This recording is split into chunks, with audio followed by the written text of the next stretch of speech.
And there we go. Excuse me. Well, good morning, good afternoon, good evening, all my wild darlings, and Mr. and Mrs. America and all the ships at sea, and all free peoples everywhere in the world. Nice to see you. I'm Tad. I will be here until approximately 2 o'clock. It is now 1 o'clock a.m. here in California. I'm going to mostly just read tonight because I don't have a whole lot to say. I'm in the middle of the holiday thing. Those of you out there who deal with holidays know what that's like. It's just, all about, oh, are we going here? Are we doing this? Do we have enough of these? Have we ordered such and such? Do we have presents for so and so? Et cetera, et cetera. Is the Amazon strike going to keep us from getting things to people on time? Does it even matter? That, of course, is a key question this time of the year. It's very easy to get caught up in the holiday thing. You can see that young Dr. PJ over there is looking into one of his gift boxes. In this case, it's his treat box. Unfortunately, I think he already found all the treats in there earlier, so he's just kind of looking in a desultory kind of way. But he's trying, bless him, he's trying. Anyway, so what is there to tell? Just my wife Deborah had her birthday this week. She is doing well. I say this in case my mother-in-law is out there. She's doing well. Had a nice birthday as far as I know. Didn't hear any major complaints, and she received gifts, and we went out and did things and all that kind of good birthday stuff. What else happened of interest this week? I'm still working on my book, The Splintered Sun. I'm messing around with things. I am, as I've mentioned, I hit not a wall, but more of a cul-de-sac. And so I'm kind of backed slightly out of that without completely pulling things apart, and am trying some different things because of nothing I could explain in the sense of saying, oh, it's definitely this is definitely that. But when you've been doing this stuff for a while, like I have, almost 40 years, sometimes you just go, well, almost always actually in the process of writing a book, you wind up saying things like, the rhythm doesn't feel right here, or, they're all, I don't know. I can't explain for any other writers. My reactions are very musical. They have to do with pace and rhythm and rise and fall, climax, theme, leitmotif. They're all these very kind of musical things. I say this as somebody with some music experience, but no music sense. I'm not completely untrained. But I listen to a lot of music, and I have made some music in my life. And it's definitely always been the first metaphor that comes to mind when I'm writing. I feel things in the same way that I do when I'm listening to and judging a piece of music, whether somebody else's or the occasional one of my own. And it's very much a question of those kinds of feelings. It really is stuff that isn't necessarily about the words, but more about how the words are put together and how things are going. And yes, I hear you back there, PJ. I know you're bitterly unhappy that there's not a continual supply of treats in your box, but life is like that. Sometimes the box is empty, especially when somebody has hogged all the treats and eaten like 5 times as many as his brother. Anyway, sorry for that brief domestic distraction there. What else did I do? Oh, I did do one thing that I'm enjoying. I'm going to show you something. See this? Looks like a brown hockey puck, and actually goes rather nicely with my Domo Kun t-shirt. But what it actually is, believe it or not, this is the beating heart of a dog. Not a real dog, but a stuffed dog with Velcro in its stomach. And you turn this on, and it warms up, and it also has a little heartbeat thing that goes tum tum tum tum tum tum. And what I'm doing it for is because, as I think I've told you, Chihuahua Walter is always cold and always wants me to get into bed so that he can curl up under the blankets with me and leech the body heat out of me or anybody else. But I'm his favorite because I'm the largest and warmest creature in the household.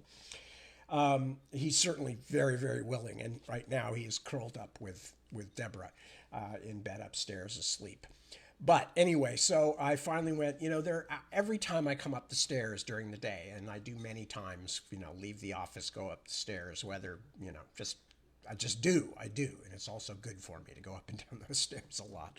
But anyway, every time I do, Walter is standing at the gate at the top of our stairs, which we have there now, a permanent gate, because of course Johnny would love to come down and eat the cats, which we frown on as a family practice. So Walter's always waiting at the gate for me, making little squeepy noises, which basically mean, are you going to get into bed? Hurry up, get into bed. I'm cold. Hurry up, get into bed. So I shelled out some money, not much, but I shelled out some money for a fluffy stuffed dog toy, and this is its little mechanical heart. So it's kind of like Tony Stark, except it's a floppy, furry, plush dog with Velcro in its chest. Okay, so that's my news for the week. Struggling with my book, struggling with the holidays, buying Tony Stark hearts for dogs to keep them warm so that I can actually get some work done occasionally. I hope your week has been more productive. Now, I've done other things too, believe me. I've done other things, but nothing worth talking about, really. If I think of something worth talking about, I'll be sure and tell you about it. Let me see if people have shown up, and if so, I can say hello. And look, there's Wouter. Hello, and happy holidays to you too. Petra, hello, good to see you, and we're happy to have you. Tracy is saying happy first day of winter. Yes, that's a big deal, the solstice. I like the solstice. I think the solstice, I think a lot of what, when I was a non-religious kid, I still always really was moved by Christmas music. And for some reason, my favorite and the most sort of powerful Christmas song for me was always "O Little Town of Bethlehem." Now, mind you, despite not coming from a religious family, but there was something about that song and that idea of the darkness, and the deep and dreaming sleep, the silent stars go by, or whatever it is. There was something about that song that was very evocative for me of the winter time. And as I found out later, when I got to be an older young person, about the solstice, the idea of the end of the dark days and the beginning of the new coming light and stuff like that. That always really affected me. So Christmas has always been for me. Of course, obviously, there are connotations beyond the winter and the shortest day of the year and all that, that is absolutely there. And of course, despite the fact that I am not religious, I am a big believer in the basic tenets of Christianity, and, the kindness and looking out for others, and the, helping those who need help, and not judging other people any more than you can avoid, and all that kind of stuff. So that bit of music always spoke to me. And as I got older and found out how long human beings have been having solstice celebrations in winter, that it became even more of a thing for me. So this time of the year, that's what I really think about a lot. I think about, the deep mythological meaning and the deep human meaning of the shortest day of the year, which is not only, itself the darkest day of the year in one sense, but it's also the day at which the tide turns, so to speak, to mix up a bunch of metaphors. Anyway, back to the group here, and I have already lost several people's comments just in the time I was sitting here. Isaac, hello, good morning to you. Sandra, hello, good to see you. Christy, a pleasure. Whoa, Christy's apartment building is on fire. Oh my God, standing outside, Christy says it's 7 degrees. Oh my Lord. Oh, Christy, I hope you're okay, and I hope the damage is really minor and you are able to get back in. Oh, now I'm worried and freaked out. Anyway, please keep us informed as to what's going on and how you're doing. Mark, hello, good to see you. Mark is checking in from Yorkshire. Penny, hello, Penny. Penny says, have a great Christmas, and to me and my family and everyone listening here. Yeah, absolutely, and same to you too. Merry Christmas ahead of time. Chris, hello, Chris, good to see you. Carol, hello, hello. Who else? Okay. Evan, hello, Evan. And Evan sends a happy belated birthday to Deborah. I will pass that along. Maria Jose, hello, hello. Good to see you. Thank you, Sandra. I will pass that along to Deb. Ilva, hello, sweetie. Yes, solstice is over there. Solstice is just coming to an end here. Has just come to an end an hour ago here. But anyway, lovely to see you, and hope to talk to you soon. James, hello, hello. Good to see you. Christy says, oh, geez. So cold, the hydrants are frozen. They had to bring in water trucks. Oh my gosh, I'm worrying now. I hope you're going to be okay. Christina, hello, hello. And Christina says hello to everybody. And Ilva says something. Oh no, I think Ilva's talking to somebody else. Evans, I said hello to Evan. Hello, Nicole. Hello, good to see you. And yes, I will offer you some Martian distraction in just a moment. Isaac is talking about Cat Ann. Yes, cats are very picky about these things, and they have very strong ideas about how the families should operate. Winter, hello, checking in from Wellington. Wouter says, Iris says hi too, and I say hello back. Rosalba, hello, good morning to you. Steve, hello, buddy.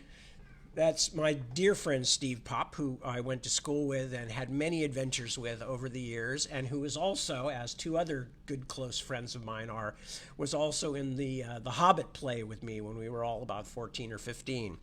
And so that's why it says in his thing, greetings, voice of Smog, Balin at your service. Yes, because of course he was Balin, who was one of the very important dwarves. And in fact, Balin, son of Fundin, later became the Lord of Mordor, the Lord of Moria, and then came to an unfortunate end. And Steve almost did too. I was just looking at Steve's Facebook today, and Steve fell through his roof. So, buddy, you must be laid up. Are you still in the hospital, or are you back again? Geez, that scared the crap out of me today. I'm so glad you weren't more badly hurt, but it's still worrisome. And Charlie Sherman, I'm assuming that is the actual pronunciation of the name, checking in from Cambridge. Anyway, so good to see you all. If I missed any of you, it's because your posts floated away while I was reading or while I was talking about something else, which happens. Everybody knows who tunes into these things that I have a long time bitter love-hate relationship with Facebook. We're like two wrestlers, and Facebook is the heel, and I'm the whatever the other one's called. I can't, the face. That's unfortunate. But anyway, and we have this constant struggle, and every time I turn around and think I've got things solved, Facebook pulls a wrench out of it, that it hid behind the turnbuckle, and runs over while the referee is admonishing somebody and thumps me on the back of the head and then runs away again and pretends they don't know what I'm talking about as I'm lying there bleeding on the canvas. Anyway, so I am going to just start reading because we got a bunch of short bits at the beginning tonight, and then we have one medium-length story.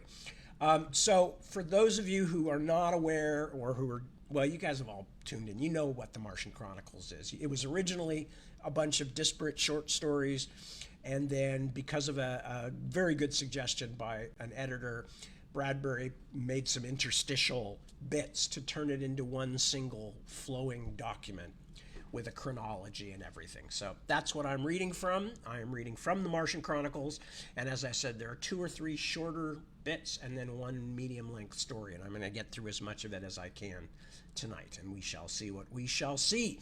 So the first bit of the Martian Chronicles I'm reading tonight is date-lined August 2032. By the way, those of you who are approaching my age, if you haven't quite reached it yet, isn't it bizarre living in the science fiction future? I mean, I remember when I was a young person and I saw 2001 in the movie theaters in 1969 or whenever it came out, 68. And I remember thinking how far away 2001 was, just how impossibly far in the future. And I tried to think of how old I would be, and I was like, I think I'll be 43, 44, oh my God. And I couldn't even imagine being that old, let alone being in the future, 2001.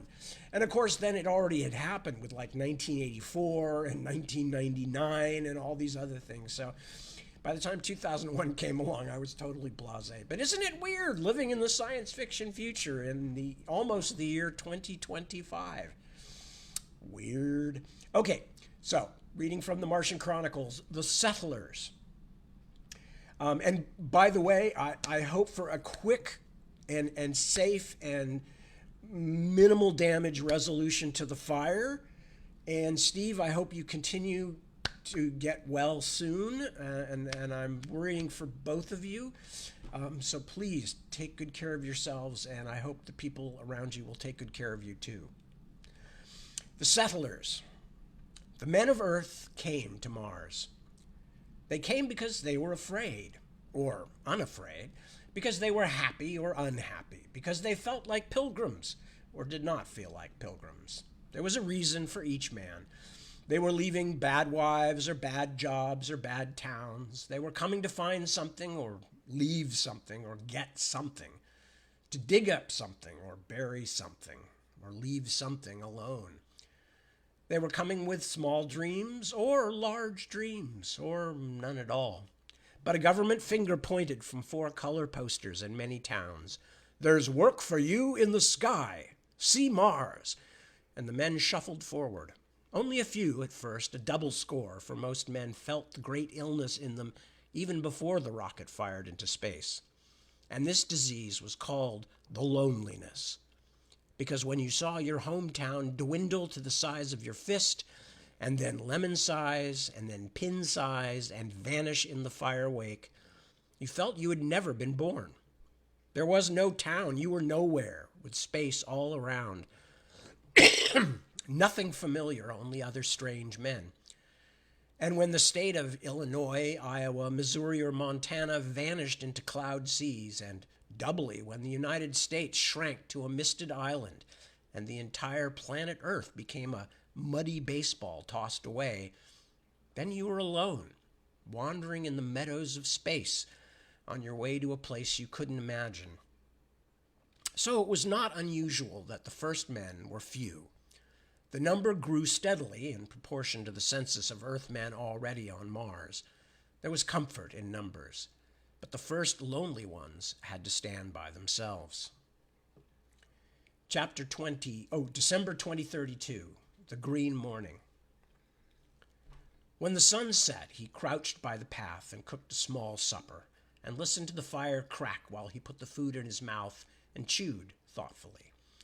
It had been a day not unlike 30 others, with many neat holes dug in the dawn hours, seeds dropped in, and water brought from the bright canals. Now, with an iron weariness in his slight body, he lay and watched the sky color from one darkness to another. His name was Benjamin Driscoll, and he was 31 years old. And the thing that he wanted was Mars, grown green and tall, with trees and foliage, producing more air, growing larger with each season, trees to cool the towns in the boiling summer, trees to hold back the winter winds. There were so many things a tree could do: add color, provide shade, drop fruit, or become a children's playground. A whole sky universe to climb and hang from. An architecture of food and pleasure. That was a tree. But most of all, the trees would distill an icy air for the lungs and a gentle rustling for the ear when you lay nights in your snowy bed and were gentled to sleep by the sound. He lay listening to the dark earth gather itself, waiting for the sun, for the rains that hadn't come yet.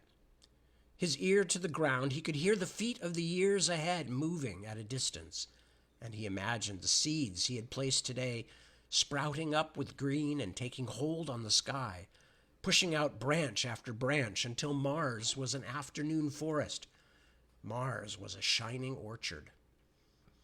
In the early morning, with the small sun lifting faintly among the folded hills, he would be up and finished with a smoky breakfast in a few minutes, and, trotting out the fire ashes, be on his way with knapsacks, testing, digging, placing seed or sprout, tamping lightly, watering, going on, whistling, looking at the clear sky brightening toward a warm noon. "You need the air," he told his night fire. The fire was a ruddy, lively companion that snapped back at you, that slept close by with drowsy pink eyes warm through the chilly night. "We all need the air. It's a thin air here on Mars. You get tired so soon. It's like living in the Andes in South America, high. You inhale and don't get anything. It doesn't satisfy." He felt his rib cage. In 30 days, how it had grown. To take in more air, they would all have to build their lungs or plant more trees. "That's what I'm here for," he said. The fire popped. "In school, they told a story about Johnny Appleseed walking across America, planting apple trees. Well, I'm doing more. I'm planting oaks, elms, and maples, every kind of tree, aspens and deodars and chestnuts. Instead of making just fruit for the stomach, I'm making air for the lungs.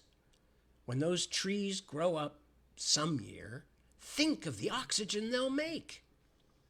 He remembered his arrival on Mars. Like 1,000 others, he had gazed out upon a still morning and thought, "How do I fit here?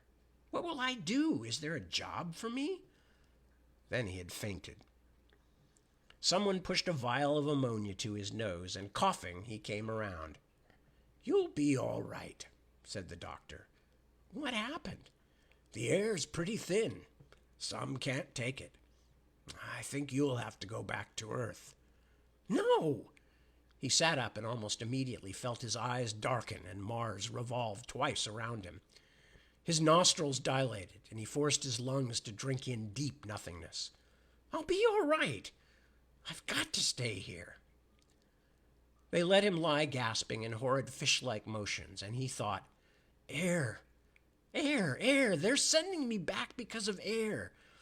And he turned his head to look across the Martian fields and hills. He brought them to focus, and the first thing he noticed was that there were no trees. No trees at all, as far as you could look in any direction. The land was down upon itself, a land of black loam, but nothing on it, not even grass. "Air," he thought, the thin stuff whistling in his nostrils. "Air, air." And on top of hills or in their shadows or even by little creeks, not a tree and not a single green blade of grass. Of course! He felt the answer come, not from his mind, but his lungs and his throat. And the thought was like a sudden gust of pure oxygen, raising him up. Trees and grass. He looked down at his hands and turned them over. He would plant trees and grass. That would be his job, to fight against the very thing that might prevent his staying here. He would have a private horticultural war with Mars.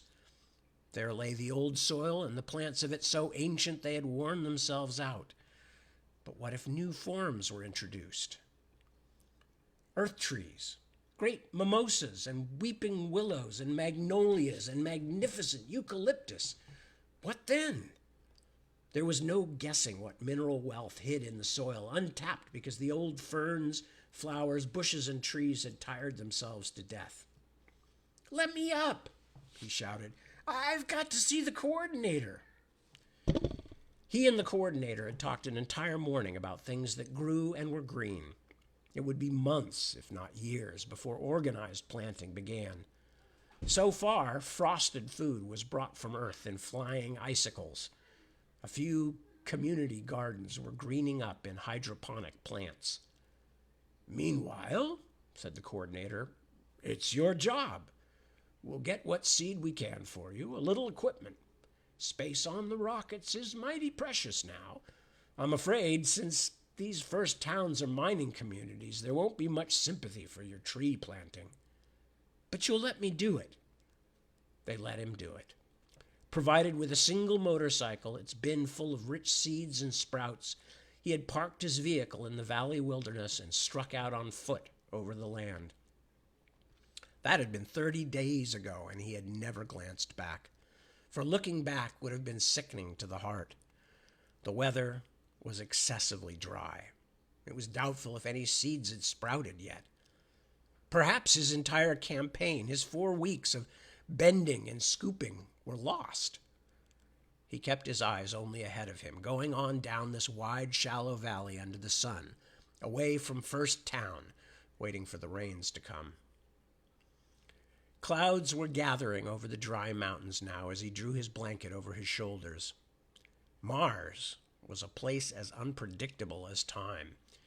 He felt the baked hills simmering down into frosty night, and he thought of the rich, inky soil, a soil so black and shiny it almost crawled and stirred in your fist, a rank soil from which might sprout gigantic beanstalks, from which, with, with bone-shaking concussion, might drop screaming giants. The fire fluttered into sleepy ash. The air tremored to the distant roll of a cartwheel. Thunder, a sudden odor of water. Tonight, he thought, and put his hand out to feel for rain. Tonight. He awoke to a tap on his brow. Water ran down his nose into his lips.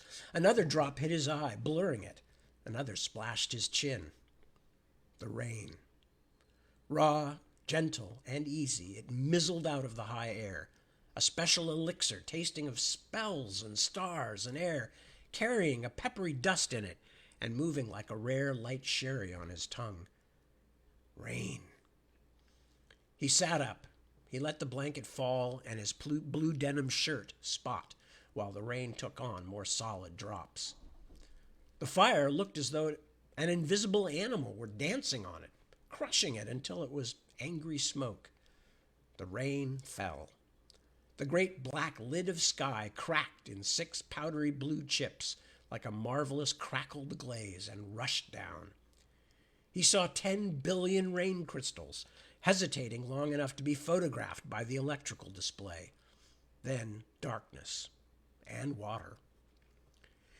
He was drenched to the skin, but he held his face up and let the water hit his eyelids, laughing. He clapped his hands together and stepped up and walked around his little camp, and it was 1 o'clock in the morning. It rained steadily for 2 hours and then stopped. The stars came out, freshly washed and clearer than ever. Changing into dry clothes from his cellophane pack, Mr. Benjamin Driscoll lay down and went happily to sleep. The sun rose slowly among the hills. It broke out upon the land quietly and wakened Mr. Driscoll where he lay. He waited a moment before arising. He had worked and waited a long, hot month, and now, standing up, he turned at last and faced the direction from which he had come. It was a green morning. As far as he could see, the trees were standing up against the sky. Not one tree, not 2, not a dozen, but the thousands he had planted in seed and sprout. And not little trees, no, not saplings, not little tender shoots, but great trees, huge trees, trees as tall as 10 men, green and huge and round and full, trees shimmering their metallic leaves, trees whispering, trees in a line over hills, lemon trees, lime trees, redwoods and mimosas, and oaks and elms and aspens, cherry, maple, ash, apple, orange, eucalyptus, stung by a tumultuous rain, nourished by alien and magical soil, and even as he watched, throwing out new branches, popping open new buds. "Impossible!" cried Mr. Benjamin Driscoll. But the valley and the morning were green. And the air, all about, like a moving current, a mountain river, came the new air, the oxygen blowing from the green trees. You could see it shimmer high in crystal billows. Oxygen. Fresh, pure, green, cold oxygen turning the valley into a river delta. In a moment, the town doors would flip wide. People would run out through the new miracle of oxygen, sniffing, gusting in lungfuls of it, cheeks pinking with it, noses frozen with it, lungs revivified, hearts leaping, and worn bodies lifted into a dance. Mr. Benjamin Driscoll took one long, deep drink of green water air and fainted. Before he woke again, 5,000 new trees had climbed up into the yellow sun. February 2033, the Locusts. The rockets set the bony meadows afire, turned rock to lava, turned wood to charcoal, transmuted water to steam, made sand and silica into green glass which lay like shattered mirrors, reflecting the invasion all about. The rockets came like drums beating in the night. The rockets came like locusts, swarming and settling in blooms of rosy smoke.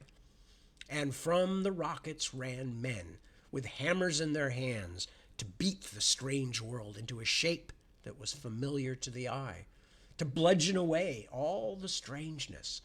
Their mouths fringed with nails so that they resembled steel-toothed carnivores, spitting them into their swift hands as they hammered up frame cottages and scuttled over roofs with shingles to blot out the eerie stars and fit green shades to pull against the night. And when the carpenters had hurried on, the women came in with flower pots and chintz and pans and set up a kitchen clamor to cover the silence that Mars made waiting outside the door and the shaded window. In 6 months, 12 small towns had been laid out upon the naked planet, filled with sizzling neon tubes and yellow electric bulbs. In all, some 90,000 people came to Mars, and more on Earth were packing their grips. August 2033, night meeting. Before going on up into the Blue Hills, Tomas Gomez stopped for gasoline at the lonely station. "Kind of alone out here, aren't you, Pop?" said Tomas. The old man wiped off the windshield of the small truck. "Not bad. How do you like Mars, Pop?" "Fine. Always something new.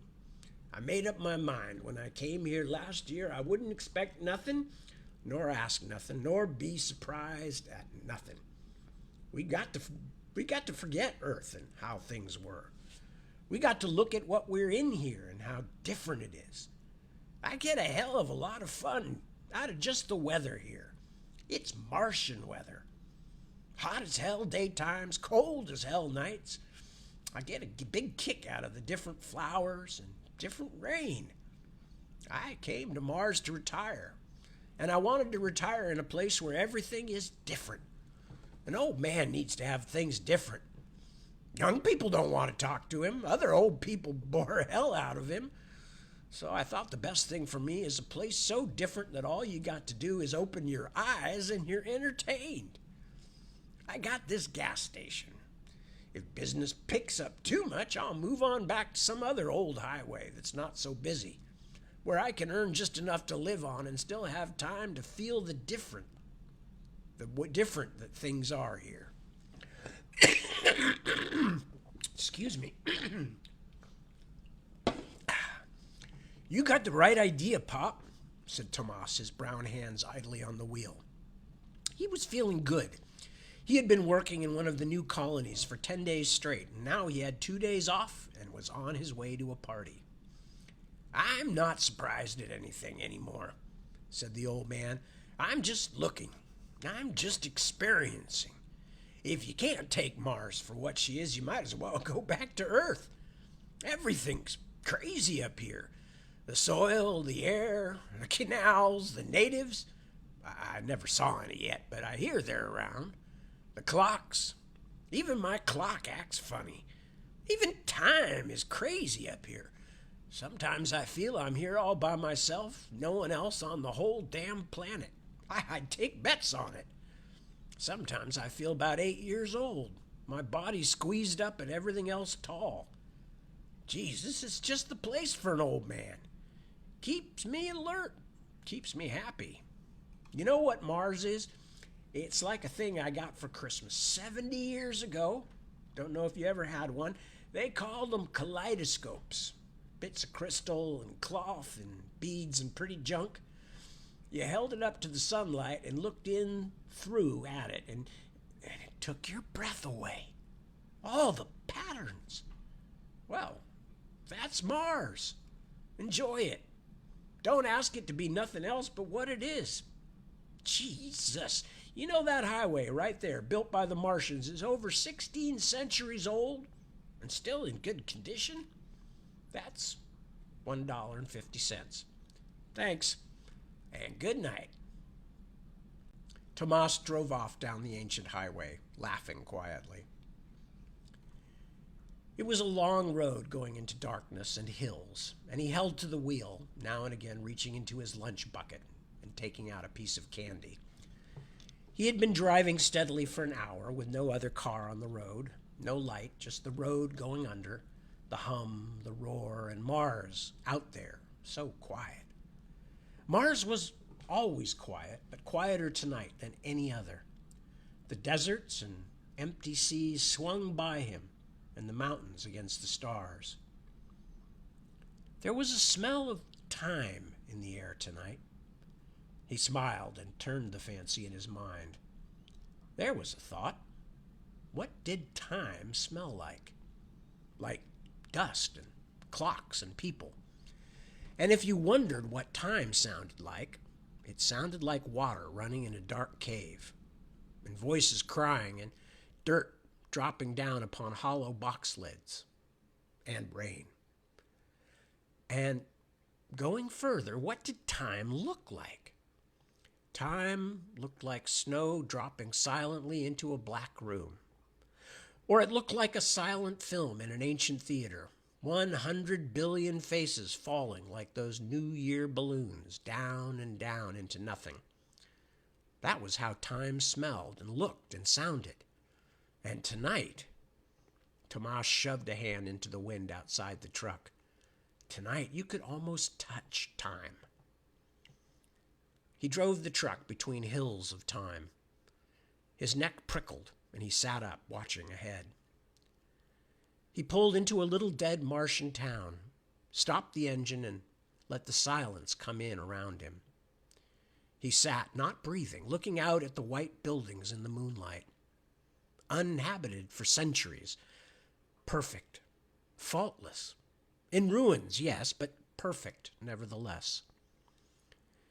He started the engine and drove on another mile or more before stopping again, climbing out, carrying his lunch bucket, and walking to a little promontory where he could look back at that dusty city.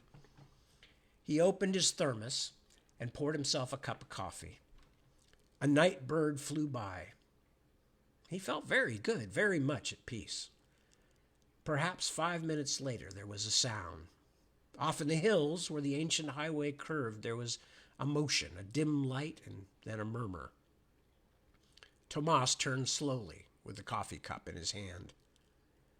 And out of the hills came a strange thing. It was a machine, like a jade-green insect, a praying mantis, delicately rushing through the cold air. Indistinct, countless green diamonds winking over its body, and red jewels that glittered with multifaceted eyes. Its 6 legs fell upon the ancient highway with the sounds of a sparse rain which dwindled away, and from the back of the machine, a Martian, with melted gold for eyes, looked down at Tomas as if he were looking into a well. Tomas raised his hand and thought, "Hello," automatically, but did not move his lips, for this was a Martian. But Tomas had swum in blue rivers on Earth with strangers passing on the road, and eaten in strange houses with strange people, and his weapon had always been his smile. He did not carry a gun, and he did not feel the need of one now, even with the little fear that gathered about his heart at this moment. The Martian's hands were empty, too. For a moment, they looked across the cool air at each other. It was Tomas who moved first. "Hello," he called. "Hello," called the Martian in his own language. They did not understand each other. "Did you say hello?" they both asked. "What did you say?" they said, each in a different tongue. They scowled. "Who are you?" said Tomas in English. "What are you doing here?" in Martian. The stranger's lips moved. "Where are you going?" they said, and looked bewildered. "I'm Tomas Gomez."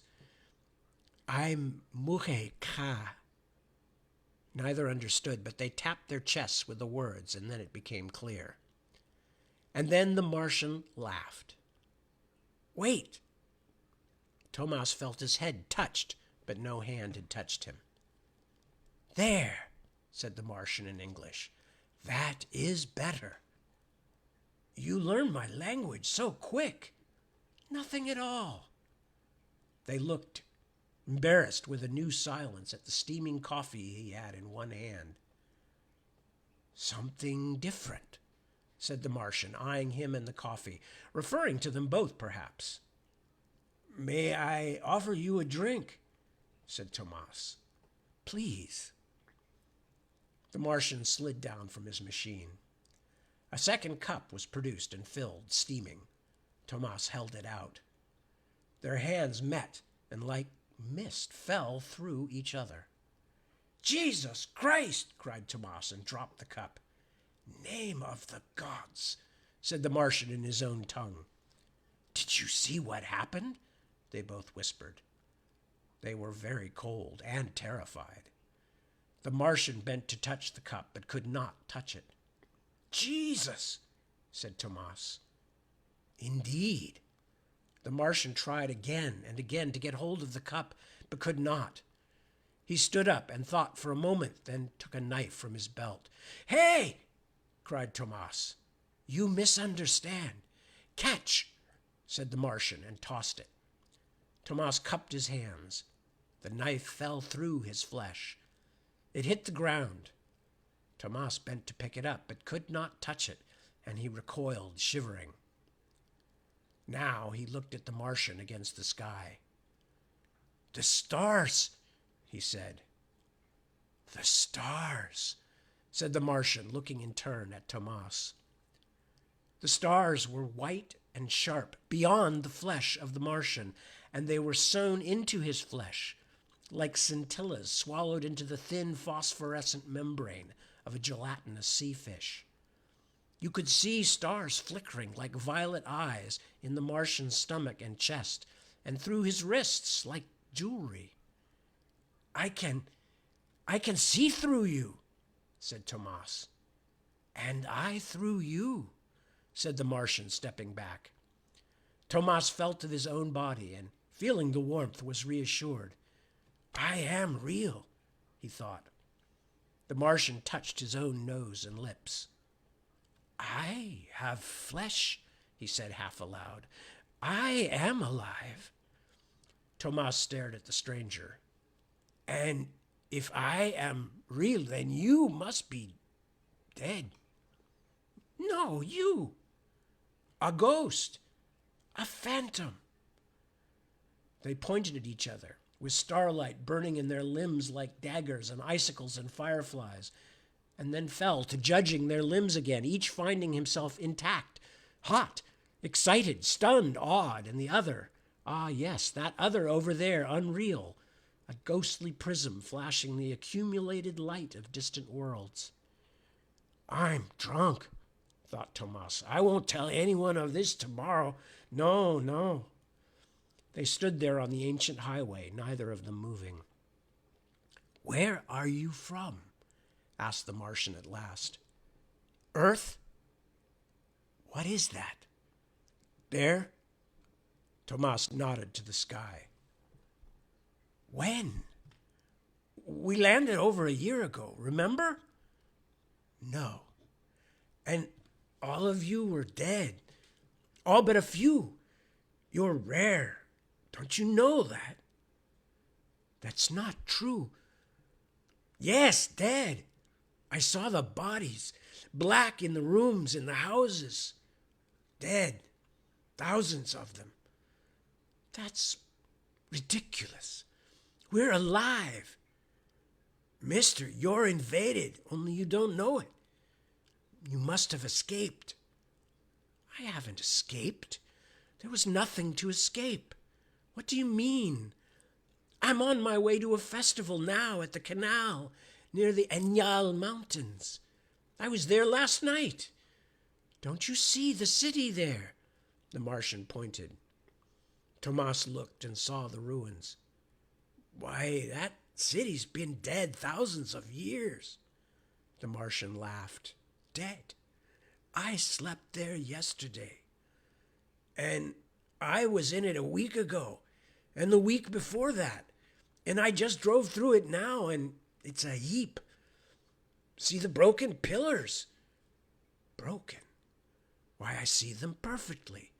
The moonlight helps, and the pillars are upright. There's dust in the streets, said Tomas. The streets are clean. The canals are empty, right there. The canals are full of lavender wine. It's dead. It's alive, protested the Martian, laughing more now. Oh, you're quite wrong. See all the carnival lights. There are beautiful boats, as slim as women. Beautiful women, as slim as boats. Women the color of sand. Women with fire flowers in their hands. I can see them, small, running in the streets there. That's where I'm going now, to the festival. We'll float on the waters all night long. We'll sing. We'll drink. We'll make love. Can't you see it? Mister, that city is dead as a dried lizard. Ask any of our party. Me, I'm on my way to Green City tonight. That's the new colony we just raised over near Illinois Highway. You're mixed up. We brought in 1 million board feet of Oregon lumber and a couple dozen tons of good steel nails and hammered together 2 of the nicest little villages you ever saw. Tonight we're warming one of them. A couple of rockets are coming in from Earth, bringing our wives and girlfriends. There'll be barn dances and whiskey. The Martian was now disquieted. You say it is over that way? There are the rockets. Tomas walked him to the edge of the hill and pointed down. See? No. Damn it, there they are. Those long silver things. No. Now Tomas laughed. You're blind. I see very well. You are the one who does not see. But you see the new town, don't you? I see nothing but an ocean and water at low tide. Mister, that water's been evaporated for 40 centuries. Now, that is enough. It's true, I tell you. The Martian grew very serious. Tell me again. You do not see the city the way I describe it? The pillars very white, the boats very slender, the festival lights, oh, I see them clearly. And listen, I can hear them singing. It's no space away at all. Tomas listened and shook his head. No. And I, on the other hand, said the Martian, cannot see what you describe. Well, again they were cold, and ice was in their flesh. Can it be? What? You say from the sky. Earth, a name, nothing, said the Martian.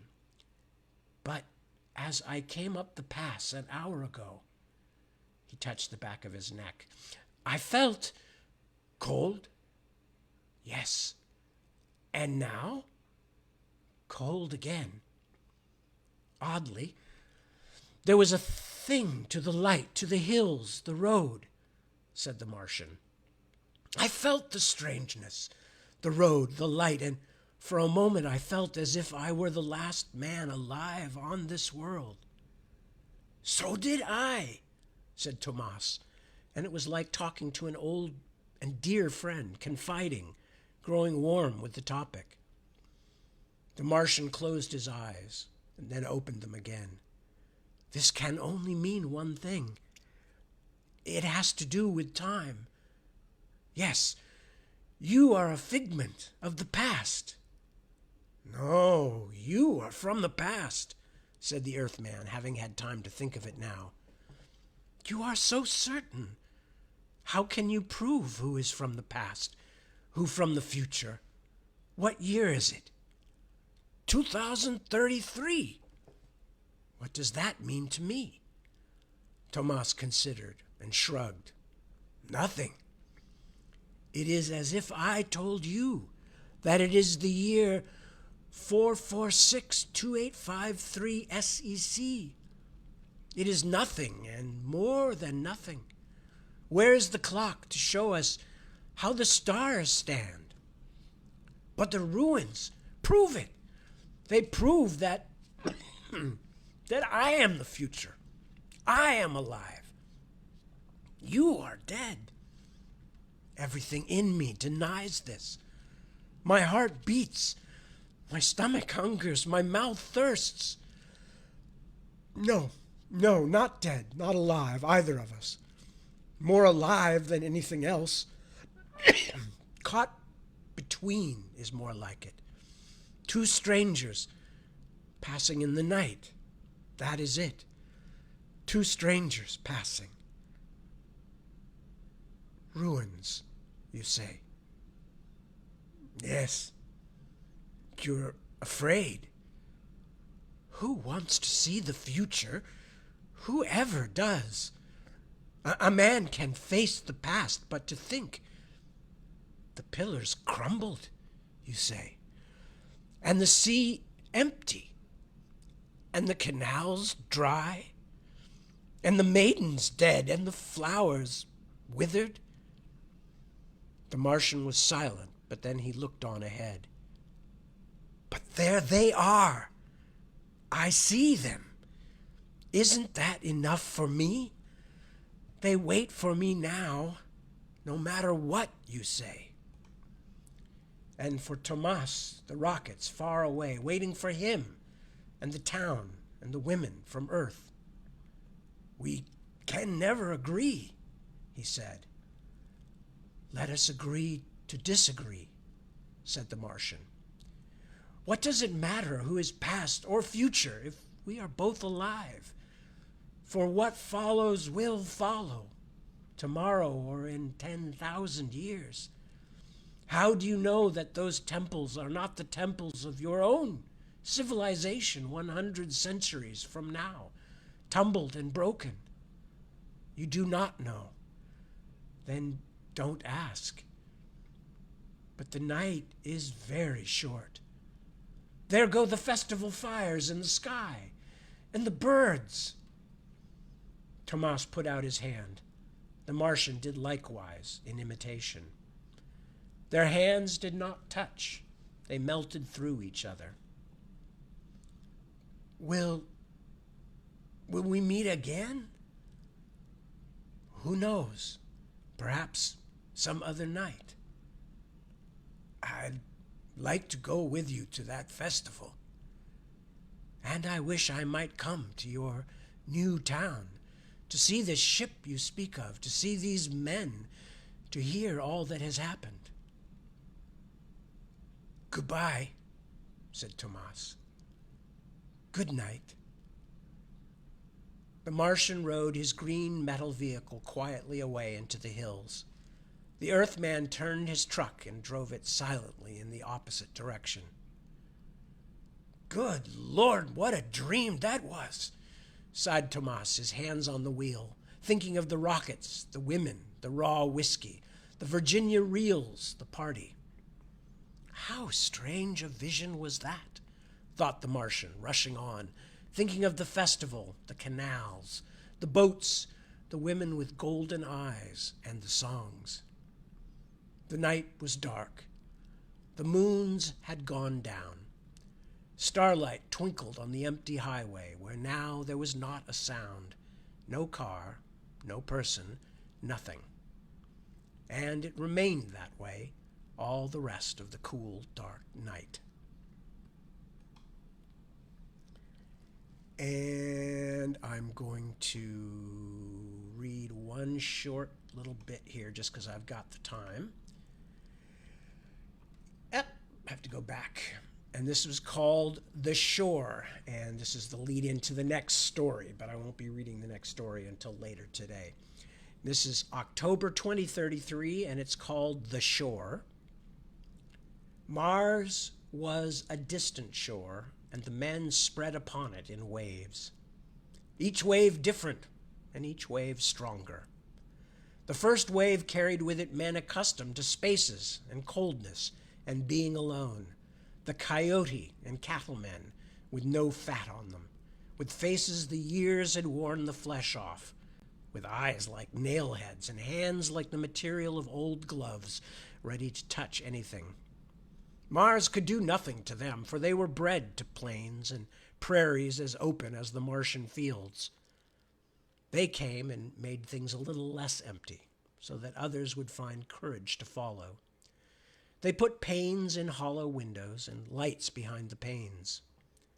They were the first men. Everyone knew who the first women would be. The second men should have traveled from other countries with other accents and other ideas, but the rockets were American and the men were American, and it stayed that way while Europe and Asia and South America and Australia and the islands watched the Roman candles leave them behind. The rest of the world was buried in war, or the thoughts of war. So the second men were Americans also. And they came from the cabbage tenements and subways, and they found much rest and vacation in the company of the silent men from the tumbleweed states, who knew how to use silences so they filled you up with peace after long years crushed in tubes, tins, and boxes in New York. And among the second men were men who looked by their eyes as if they were on their way to God. And that is where we are going to stop, because the next story, The Fire Balloons, is a regular full-length story. So we will start that one later today. And so we come to the end of another broadcasting day, and don't really have any deep thoughts except the thing that the solstice, yesterday's solstice, always is about the cycle, the eternal cycle of the us and the world we live on, and the sun we live because of, and the fact that we know now that the earth goes around the sun and spins at a slightly oblique angle, and all of our weather and all of the length of our days and everything like that comes from these fairly simple but extremely complicated facts of gravity and light and heat, of course. But a long time ago, we didn't know that. And all we knew was that so far, the sun had always come back. The short days became longer again. The earth turned green again. Plants grew. Food came back, whether it be greenery or the animals that fed on it. And people managed to survive the winter, then were able to move into a time of plenty. And that was what the celebration of the winter solstice was about. That belief that if everything went right and if all the rituals were done properly and all of the signs were observed carefully, that the sun would come back, that the green would come back, that life would go forward, and that life would continue, and there would be more people, and there would be more green, and there would be more sun, and there would be more years. And I think there's still times when we, all of us, worry whether that's actually still true. I know I grew up in the era of nuclear war drills and the Cuban Missile Crisis, and we were thoroughly inculcated on the idea that life might go suddenly south at any moment and there might be a blinding flash and everything that we knew would end. There was a revivification of that kind of fear during my youngest brother's time in school. I was really shocked and surprised by how affected he and his classmates were in the 1980s by the saber rattling between the American administration of the time and the collapsing Soviet government. And he told me once that he and his friends at school were all pretty convinced that there was going to be a nuclear war in their lifetime. Nowadays, we worry about other things. We worry about pandemics. We worry about climate change. We worry about overusing our world's resources. And all of these things are worth worrying about. And all these things are things that we should not ignore. And we humans have lots of problems that we need to solve. But the lesson of the solstice is that so far, the sun has always come back. The crops have always grown again, and that the next generation has always come along and experienced their own problems, but also had their own joyful discoveries. And that is my message, I guess, at this time of the year. And thinking about it, that is my hope for all of us and my fairly strong belief that the sun is going to come back and that the world will continue and we will all muddle through somehow. So, as always, thank you for joining me. Have a lovely rest of your weekend, wherever you might be. I will be reading again at 7 p.m. Take good care of yourselves. Take good care of your friends and your loved ones. And spare a little energy for someone that might need a helping hand or a smile or just an appropriate question at an important time. So, with that, I say peace. Be well, all of you. Thank you for spending time with me as always, and I will see you very soon.